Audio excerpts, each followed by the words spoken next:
మన ప్రియతమ ముఖ్యమంత్రి గారు మాట్లాడే ముందు స్థానిక పెద్దలు ఆనరబుల్ హనుమంతరావు గారు శుభాకాంక్షలు పలికేందుకు ఆహ్వానిస్తున్నాను. పెద్దలు హనుమంతరావు గారు.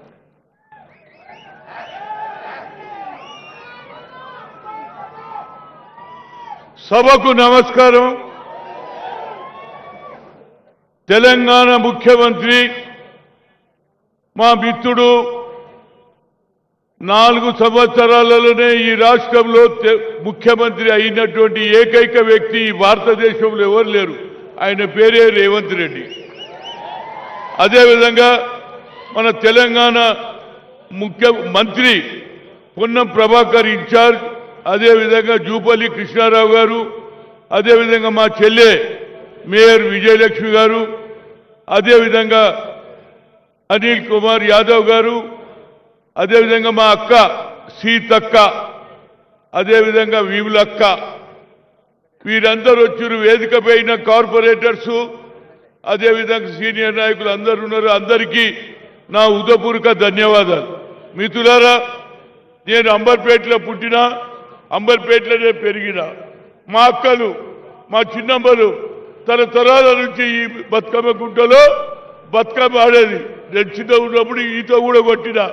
కానీ కొంత దుర్మార్గులు ఈ భూమిని ఏది మొహమ్మద్ ఆజం దగ్గర ఏదో కాగితం తెచ్చుకొని 35 ఏళ్ళు ఏడిపించిండ్రు. కానీ మా రేవంత్ రెడ్డి గారికి ఎందుకు చెప్తున్నానంటే, హైడా పెట్టినప్పుడు నాకేందో అర్థం కాలే. కానీ ఆయన సెలెక్షన్ ఆఫ్ ది క్యాండిడేట్ అంటే ఎంత మంచి వ్యక్తిని పెట్టిండంటే, రంగనాథ్కు ఈ హైడా ఇచ్చినప్పుడు హైడా ఈ పవర్ ఇచ్చి ఈ ప్రాంతంలో అభివృద్ధి చేయాలని చెప్పిన 5 నెలలనే ఏప్రిల్, జనవరి, ఫిబ్రవరి, మార్చి, ఏప్రిల్లో పెట్టాడు.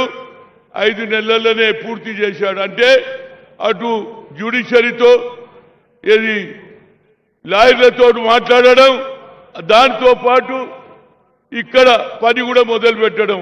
ఆఖరుకు మొన్న ఏది ముఖ్యమంత్రి గారు వస్తున్నారు, దీనికని మేము ఒక ఏది పరిచయ తీసి ప్రజలకు వంచుతుంటే దాన్ని కూడా కేసేసిండు. అదేవిధంగా మా మిత్రుడు, నేను మర్చిపోయిన కాలేరు వెంకటేష్ గారు శాసనసభ్యుడు. అంటే నా ఉద్దేశంలో ఎంత పని చేసిండంటే దానికి ఇవాళ అపోజిషన్ నాయకులు ఒకటే పని పెట్టుకున్నారు. హైడ్రా అంటే ఇల్లు కూలగొడతారు, హైడ్రా అంటే ఇల్లు కూలగొడతారు. అరే కాదురా బాబు, ముఖ్యమంత్రి చెప్పుడు ఏ ఇండ్లు అయితే మదిలో పోతున్నదో వాళ్ళకు 2 బెడ్లు కట్టిస్తాడు. ఇవాళ గాజుల రామారంలో 300 ఎకరాలు కబ్జా చేసిండ్రు. ఎవరికి తెలియదు. హ్యాట్స్ ఆఫ్ టు రంగనాథ్ గారు. ఇవాళ రాష్ట్రానికి, మన తెలంగాణకు ఈ 15,000 కోట్ల రూపాయల ఆస్తిని కాపాడిండు. కనుక నా ఉద్దేశంలో ఇలాంటి భూములు ఎన్నో ఉన్నాయి నిజాం పీరియడ్లో. ఆయన కొద్దిగా పని ఎక్కువ చెప్పు, పని చేయ శక్తి ఉన్నది.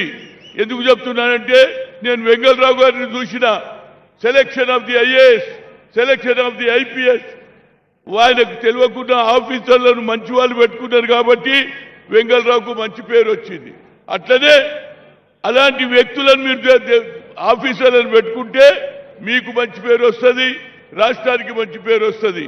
దీనికి కారణం ఏంటంటే, ఇవాళ ఎవరు కిషన్ రెడ్డి గారు, అరే నువ్వు ఎంతసేపటికి ఇడనే ఉంటావు, ఏం చేసినావు ఈ 5 ఏళ్ళ? నేనన్నా చేసినా ఒక శాసనసభ్యుడుగా ఈ ప్రాంతంలో. ఆనాడు చెన్నారెడ్డి గారు ముఖ్యమంత్రి ఉన్నప్పుడు సిపిఎల్ ల్యాండ్లో మేము పిల్లలు ఏది ఫుట్బాల్, క్రికెట్ ఆడుతుంటే కొట్టడం జరిగింది. గొడవ చేసినా అందులో భాగమే. ఇవాళ మాకు ఏది గ్రౌండ్ దొరికింది, అందులోనే క్రికెట్, ఫుట్బాల్ ఆడుతున్నాం. అందులోనే Rajiv Gandhi international swimming pool కట్టించాం.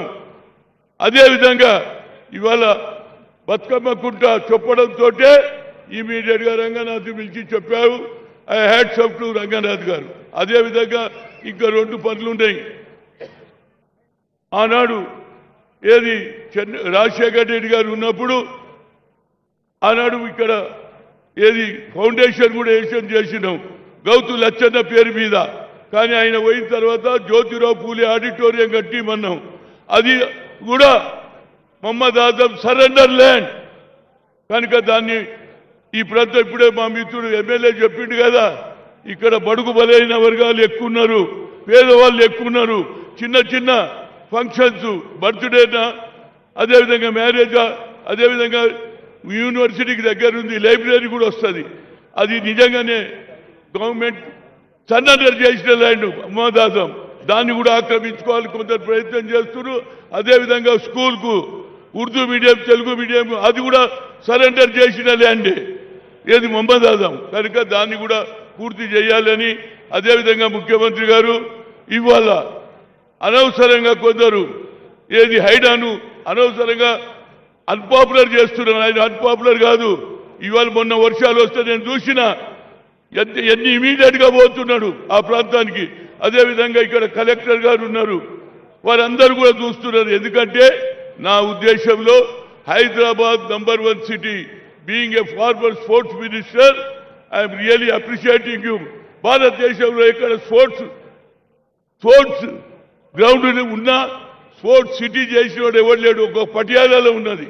అందుగుంచే Rajiv Gandhi ఆలోచన మేరకే దేశంలో ఏషియన్ గేమ్స్ చేసిన వ్యక్తిగా ప్రతి సంవత్సరం గత 18 ఏళ్ల నుంచి రాజీవ్ గాంధీ ఇంటర్నేషనల్ 2020 అండర్-19, అండర్-17, అండర్-20, అండర్-14 చేస్తున్నా.